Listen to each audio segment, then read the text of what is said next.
শ্রীমা একবার জয়রামবাটিতে জ্বরে শয্যাগত। অনেকেই এসে মায়ের খোঁজ খবর করছেন। একদিন সকালবেলায় মায়ের সেবায় রত ব্রহ্মচারী দেখলেন একটি ছিন্ন বসন, শীর্ণকায়, বিষণ্ণ বদন লোক নিঃসংকোচে মায়ের বাড়ির ভেতর ঢুকে গেল। লোকটি ব্রহ্মচারীর অপরিচিত, কিন্তু বেশ বোঝা গেল যে মায়ের কাছে তার যাতায়াত আছে। লোকটি উঠোন থেকে মায়ের ঘরের ভিতর উঁকি দিতেই মা সস্নেহে বললেন, কে বাবা? আমজাদ, এসো।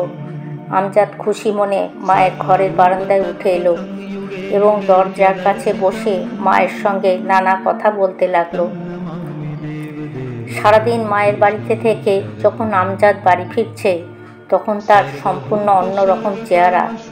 সে স্নান করেছে, গায়ে মাথায় তেল মেখেছে, পেট ভরে খেয়ে পান চিবোতে চিবোতে চলেছে। চোখে মুখে তৃপ্তির ছাপ, হাতে এক শিশি কবিরাজি তেল মা তাকে দিয়েছেন গরম ওষুধ খেয়ে রাত্রে ঘুম হয় না বলে।